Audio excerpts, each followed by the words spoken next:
अस्सलाम वालेकुम dear students, welcome to physics class. मैं हूं आपका टीचर आमिर सुहेल। आज हम डिस्कस करेंगे सेकेंड ईयर का टॉपिक रेजिस्टेंस। रेजिस्टेंस क्या है? The opposition offer to the flow of free electrons inside a conductor. किसी कंडक्टर के थ्रू जब फ्री इलेक्ट्रॉन्स चल रहे हो, यानी जब करंट इस्टेब्लिश हो, आप वोल्टेज अप्लाई करते हैं और इलेक्ट्रॉन्स चल रहे हो, तो ये जो यहाँ पर एटम्स हैं, जो पॉजिटिव न्यूक्लियाई हैं, ये इन इलेक्ट्रॉन्स को, ये एटम्स इन इलेक्ट्रॉन्स को अपोजिशन देती हैं कि जब ये लेट से इधर आ गया तो इस एटम के साथ टकरा गया, नीचे चला गया तो किसी और के साथ कोलाइड हुआ, इस तरफ गया तो इसके साथ टकरा गया, और ऐसे ये कोलिजन्स जो यहाँ पर हो रही हैं, जो ये एटम्स इसको रिपेल बैक कर रहे हैं या कोशिश कर रहे हैं, तो ये अपोजिशन है और इस अपोजिशन को हम कहते हैं रेजिस्टेंस। ठीक है, असल में यहाँ पर ये जो इसको अपोजिशन मिल रही है ना, ये सोर्स है या ये कॉज है इस ड्रिफ्ट करंट का, इसी वजह से ये ड्रिफ्टिंग हो रही है। अगर ये यहाँ पर अपोजिशन ना होती और ये रोज़ में ये एटम्स अरेंज होते, ठीक है, तो फिर ये ड्रिफ्टिंग ना होती, इलेक्ट्रॉन सीधे चले जाते and there would have been no resistance. अभी चूँकि रेजिस्टेंस है तो वो किस वजह से हैं? ये एटम्स क्लोजली पैक्ड हैं और क्लोजली पैक्ड एटम्स जो है वो इलेक्ट्रॉन्स को जाने नहीं दे रहे हैं, ये अपने लिए खला ढूंढते हैं और वो खला ढूंढते ढूंढते ये अक्सर दफ़ा एटम्स के साथ टकराते हैं, कई दफ़ा टकराते हैं, और यही जो है सबब बनती है रेजिस्टेंस की, अपोजिशन की। So these atoms are molecules of the substance offer opposition. These particles offer friction to free electrons. यहाँ ये इलेक्ट्रॉन इन एटम्स के साथ स्लिप करते हैं, ड्रैग करते हैं, ठीक है। इन स्लाइडिंग्स की वजह से यहाँ पर जो है इसको फ्रिक्शन मिल रही होती है, और ये फ्रिक्शन ये सबब है हीट का।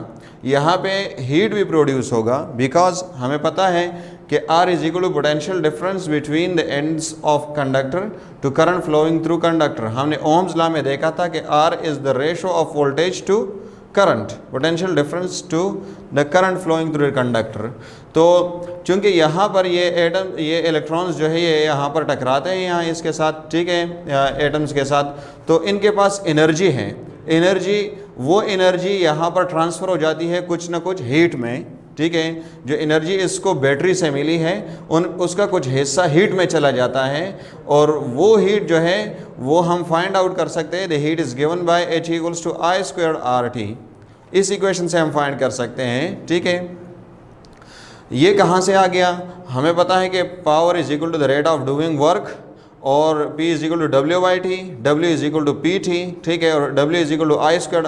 इस पावर की जगह हम I²R पुट कर लेते हैं, ठीक है, I²R into T and H is equal to I²RT। इसमें ये I जो है ये करंट है, R रेजिस्टेंस है और T हमारे पास टाइम है, ठीक है। जितना करंट बढ़ेगा तो उतना हीट ज़्यादा प्रोड्यूस होगा। अगर आप करंट डबल करते हैं तो हीट 4 टाइम्स बढ़ेगा। अगर रेजिस्टेंस आप बढ़ाते हैं किसी वजह से, तो उससे अगर रेजिस्टेंस को आप डबल करते हैं तो हीट डबल होगा, ठीक है। तो इक्वेशन में आपको, इस इक्वेशन को आप याद रखें, इस पे क्वेश्चंस आते हैं, ठीक है, ईटा में। रेजिस्टेंस ऑफ मेटल्स का resistance is low due to free electron C। यहाँ पर फ्री इलेक्ट्रॉन्स बहुत ज़्यादा हैं, और ये फ्री इलेक्ट्रॉन्स जो है ये आसानी से इन मेटल्स के अंदर ये फ्लो कर सकते हैं, ठीक है। तो इस वजह से इनका रेजिस्टेंस या इनका अपोजिशन वो कम है, ठीक है।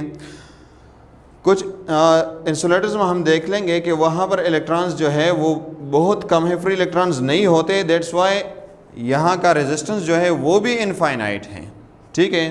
तो यहाँ रेजिस्टेंस को हम किसी और एंगल से देख रहे हैं। फ्री इलेक्ट्रॉन्स हैं तो रेजिस्टेंस कम है, फ्री इलेक्ट्रॉन्स नहीं है तो रेजिस्टेंस ज़्यादा है, ठीक है। तो ये भी एक सबब होता है। देखें, अपोजिशन बहुत है, अपोजिशन मेटल्स मिलेट से बहुत है, लेकिन फ्री इलेक्ट्रॉन्स में ही है जो कि जा सकते हैं, दैट्स वाई वहाँ पर रेजिस्टेंस कम है, ठीक है।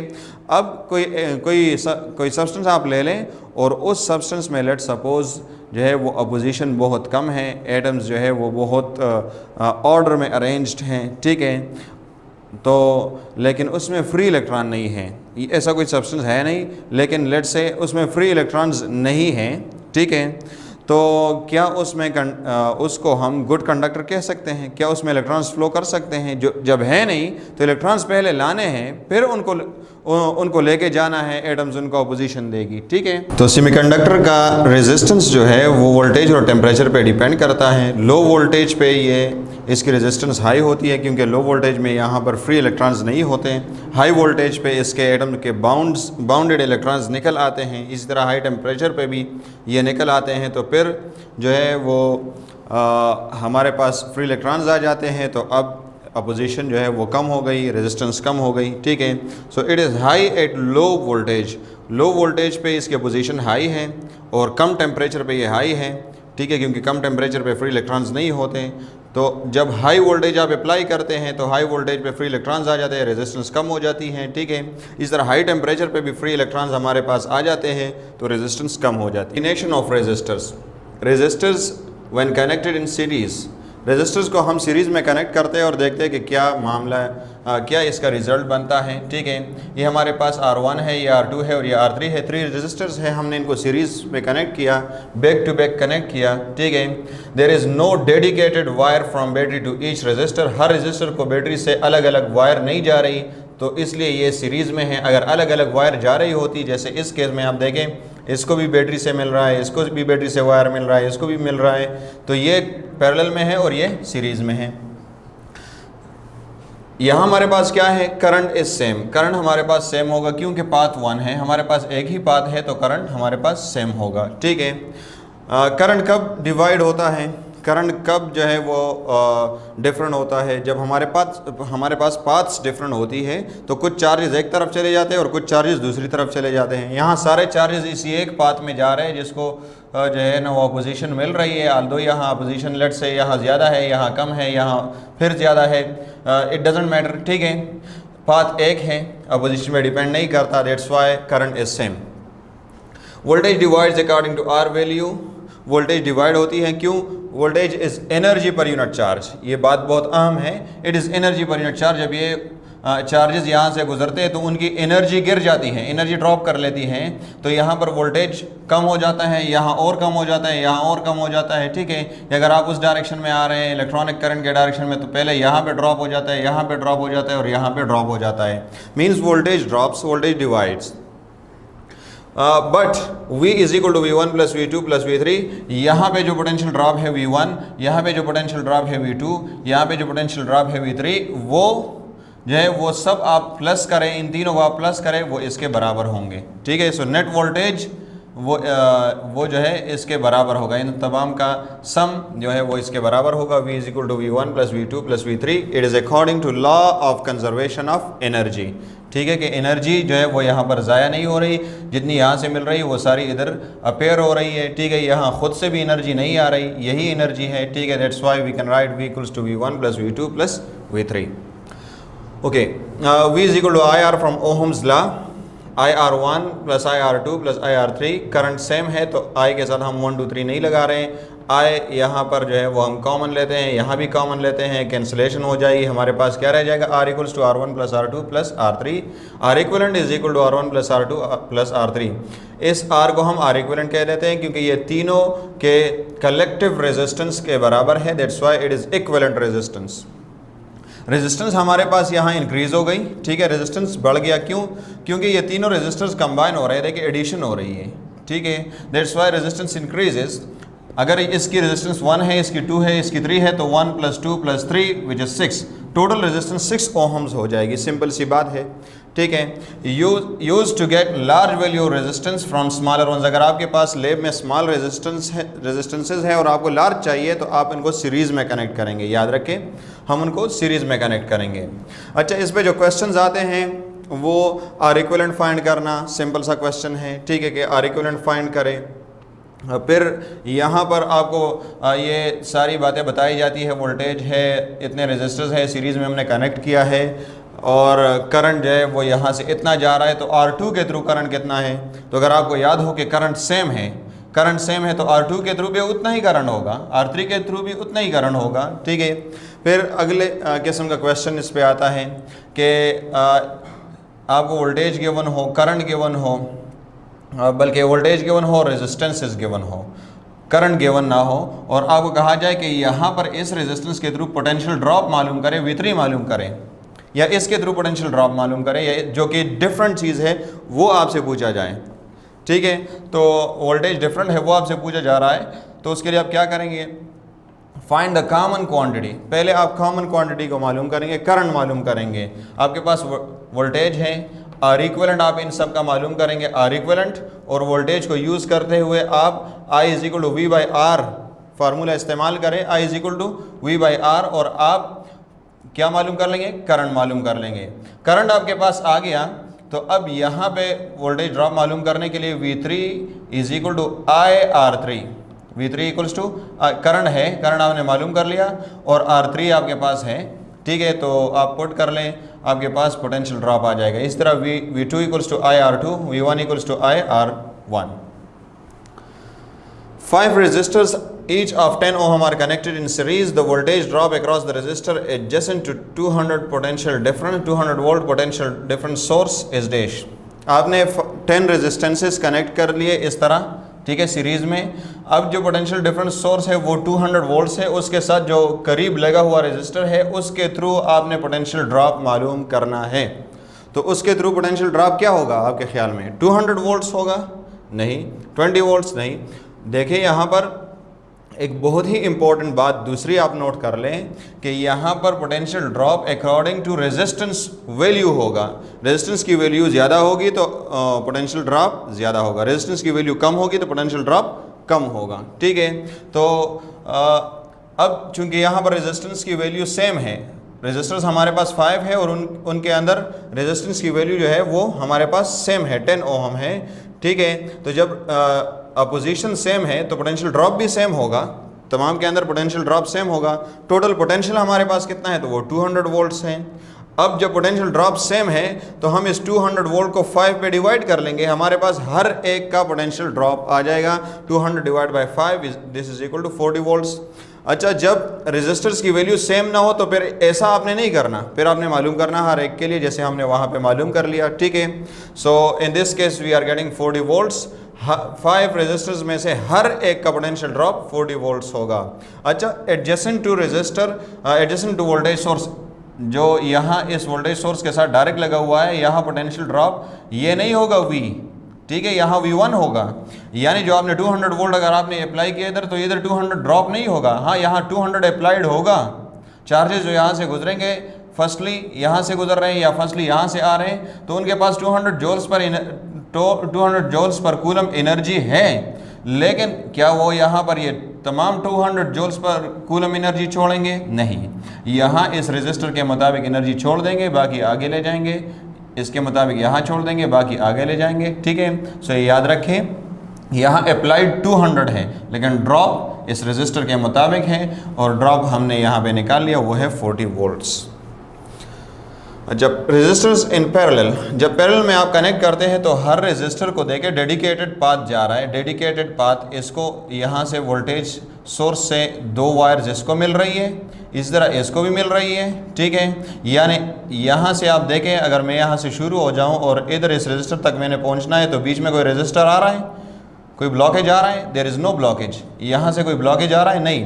तो means there is a dedicated a separate path from battery to the resistor, from battery to the resistor, इसको भी, इस वाले को भी, ठीक है। सो ऐसे कनेक्शन को, ऐसे कम्बिनेशन को हम कहते हैं पैरेलल कम्बिनेशन ऑफ रेजिस्टर्स। इसमें वोल्टेज सेम होता है क्योंकि तो हर एक को जो है वो चार्जेस जा रहे हैं, ठीक है। लेट से यहाँ से 100 चार्जेस निकल गई, हर एक के पास लेट से 10 जूल्स पर कूलम एनर्जी है, 10 वोल्ट्स एनर्जी है। 100 चार्जेस में से 50 लेट से इस तरफ चले गए, इन 50 में से हर एक के पास 10 जूल्स एनर्जी है, ठीक है। इधर आ गए, ठीक है, तो यहाँ भी हर एक के पास 50 जूल्स एनर्जी है, यहाँ भी हर एक के पास 50 जूल्स एनर्जी है, बल्कि 10 जूल्स। रेजिस्टर्स को हम पैरेलल में कनेक्ट करते हैं। पैरेलल कनेक्शन किस तरह होगी कि हम एक रेजिस्टर, दूसरे रेजिस्टर और तीसरे रेजिस्टर, तमाम रेजिस्टर्स को वोल्टेज सोर्स से अलग अलग लाइंस दे दें। देखिए, अगर मैं इस R2 को देखूं तो यहाँ से एक लाइन जा रही है R2 की तरफ, और यहाँ से लेकर यहाँ तक हमें इस वायर में कोई और रेजिस्टेंस नहीं मिल रहा। इस तरह अगर इस वायर को देखें हम तो ये जो R2 की तरफ जा रहा है तो यहाँ बीच में हमें कोई और रेजिस्टर नहीं मिल रहा, सीधा एक लाइन जा रहा है R2 की तरफ। इसी तरह R3 की तरफ भी। तो पैरेलल कम्बिनेशन वो कम्बिनेशन है जिसमें हर रेजिस्टर को एक डेडिकेटेड पाथ, डेडिकेटेड लाइन मिल रहा होता है। ठीक है, तो इसका क्या फ़ायदा होगा? इसका फ़ायदा ये होगा कि अगर यहाँ से चार्जेस जा रहे हो, लेट्स से यहाँ से 100 कूलम चार्ज चला गया, जो कि बहुत ज़्यादा चार्ज है, हम थोड़ा 100 माइक्रो कूलम कह लेते हैं। 100 माइक्रो कूलम चार्ज चला गया, 10 माइक्रो कूलम्स या 50 माइक्रो कूलम्स यहाँ चले गए। ठीक है, 50, let us right it, 50 micro Coulomb's यहाँ चले गए, 30 इस तरफ चले गए और 20 इस तरफ चले गए। अच्छा, किस तरफ चार्जेस कितने जाएंगे ये रेजिस्टर पे डिपेंड करता है। ठीक है, ये इस पे डिपेंड नहीं करता कि ये वाला दूर है तो इसको कम मिल गया, इसको 50 मिल सकते हैं। ठीक है, ये इन तीनों के रेजिस्टर्स पे, रेजिस्टेंसेस पे डिपेंड करता है।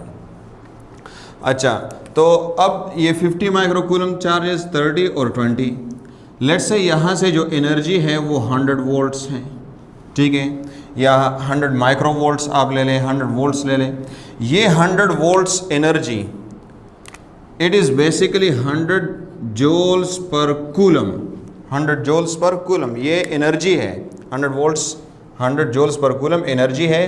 तो इन तमाम 100 कूलम्स के पास, जो कि 100 कूलम चार्ज इस तरफ गया है, उनके पास एनर्जी भी 100 वोल्ट्स है या 100 जूल्स पर कूलम है।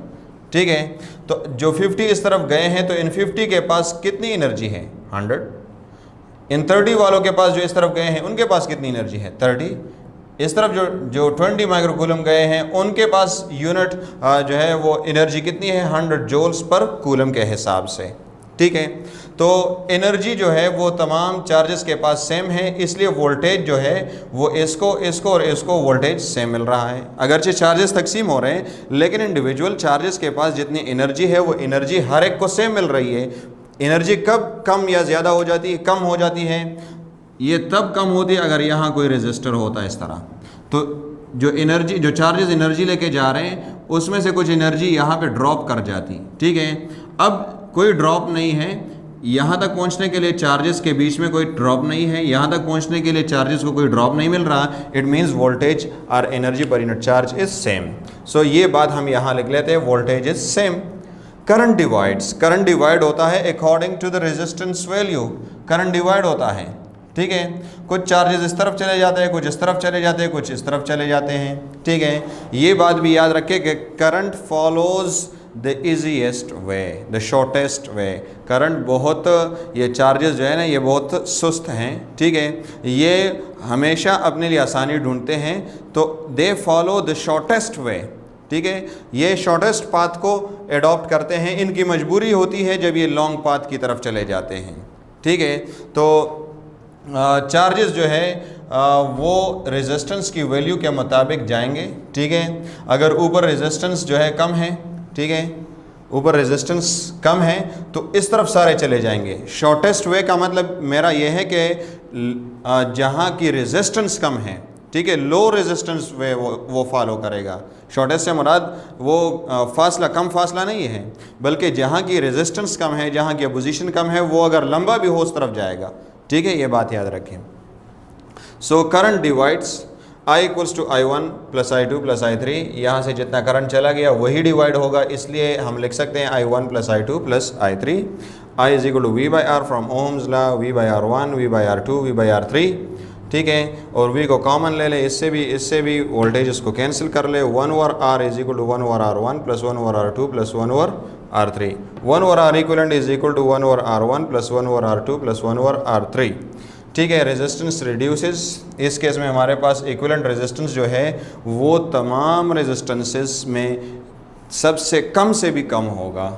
ठीक है, याद रखें कि जो हमारे पास सबसे सबसे लो वैल्यू वाला रेजिस्टेंस है उससे भी इक्विवेलेंट रेजिस्टेंस की वैल्यू कम आएगी। ठीक है, हम कैपेसिटेंस की कम्बिनेशन में ये बात तफसील से कर चुके हैं, वहाँ भी कम्बिनेशन जब हम पढ़ रहे थे तो ये बात हमने की थी, वो वीडियो आप ज़रा देख ले। ठीक है, it is use to get low resistance from larger ones. Large resistance value वाले रजिस्टर्स हैं आपके पास, उनसे आप स्मॉल रेजिस्टेंस वैल्यू वाले रजिस्टर्स बना रहे हैं, तो उनके लिए आप क्या करेंगे, पैरेलल कम्बिनेशन करेंगे।